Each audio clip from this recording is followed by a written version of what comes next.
Hello అండి, welcome to my channel. మేమైతే అమ్మ వాళ్ళ ఇంటికి వెళ్ళామండి. సో అమ్మ వాళ్ళ ఇంట్లో రొయ్యలు ఉండే అండి. చూడగానే నాకు తినాలనిపించింది. సో అమ్మ కర్రీ చేయవా అని చెప్పాను. సో తను చేస్తుంది. సో ఈ రెసిపీ మీకు కూడా చూపించాలి కదా, చూసేయండి. సో ముందుగా రొయ్యలు తీసుకొని వాటిని మంచిగా వేయించుకోవాలండి. సో తర్వాత స్టవ్ ఆన్ చేసి గిన్నె పెట్టి అందులో 3 టేబుల్ స్పూన్ల ఆయిల్ వేయాలండి.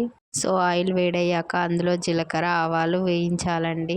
మంచిగా వేయించుకోవాలండి, ఎందుకంటే మంచిగా వేయించుకుంటేనే కదా టేస్ట్ మంచిగా వస్తుంది. పోపు దినుసులు వేడయ్యాక మనం కట్ చేసి పెట్టుకున్న ఎల్లిపాయలను ఇందులో వేసుకోవాలండి. ఎల్లిపాయలను కూడా పచ్చి వాసన పోయేదాకా మంచిగా వేయించుకోవాలండి. స్టవ్ స్లిమ్లోనే పెట్టుకొని మంచిగా వేయించుకోవాలండి. ఉల్లిపాయలు మంచిగా వేగిన తర్వాత కొద్దిగా పసుపు కూడా వేసుకోవాలండి. అలాగే అల్లం కూడా వేసుకోవాలండి. వీటిని కూడా మంచిగా కలుపుకోవాలి, ఎందుకంటే పచ్చివాసన పోవాలి కదా. సో అందుకని మంచిగా కలుపుకోవాలండి. ఉల్లిపాయలు మంచి కలర్ వచ్చేదాకా వేయించుకోవాలండి. కొంచెం బ్రౌనిష్ కలర్ ఉల్లిపాయలు వేగిన తర్వాత మనం కట్ చేసి పెట్టుకున్న టమాటా ముక్కల్ని కూడా ఇందులో వేయాలండి.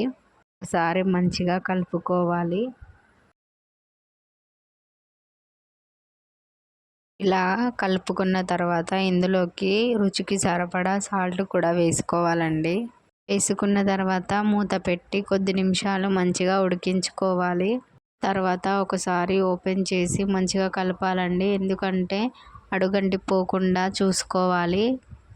మాడిపోకుండా ఉండడానికి ఒక 2-3 నిమిషాలకు ఒకసారైనా కలుపుతూ ఉండాలండి. ఇలా కలుపుతూ మంచిగా ఉడికించుకున్న తర్వాత మన రుచికి సరిపడా కారం వేయాలండి. అమ్మ అయితే ఇక్కడ 2 స్పూన్ల కారం పొడి అయితే వేసిందండి. మీ రుచికి సరిపడా మీరు వేసుకోండి. సో వేసిన తర్వాత మనం వేయించి పెట్టుకున్న రొయ్యలు కూడా ఇందులోనే వేయాలండి. అన్ని రొయ్యలు వేసి మంచిగా కలుపుకోవాలి. ఇలా కలుపుకున్న తర్వాత మూత పెట్టుకోవాలండి. అమ్మ ఎప్పుడైనా ఏ కర్రీ చేసినా ఇలాగే పైన వాటర్ పెడుతుంది. సో కొద్దిసేపు అయిన తర్వాత మూత ఓపెన్ చేసి మళ్ళీ ఒకసారి కలుపుకోవాలండి. వేరే వాటర్ పోయకుండా అదే వేడైన వాటర్ పోస్తే కర్రీ తొందరగా ఉడుకుతుంది అన్నమాట. ఇందులోకి కొద్దిగా మసాలా యాడ్ చేసి ఇంకా స్టవ్ ఆఫ్ చేసి దించడమేనండి. అమ్మ ఇలా సింపుల్గానే చేస్తుంది, కానీ టేస్ట్ అయితే బాగుంటుంది. ఇంకా అమ్మ వాళ్ళ చేతిలో మ్యాజిక్ ఉంటుంది కదా. Thank you for watching.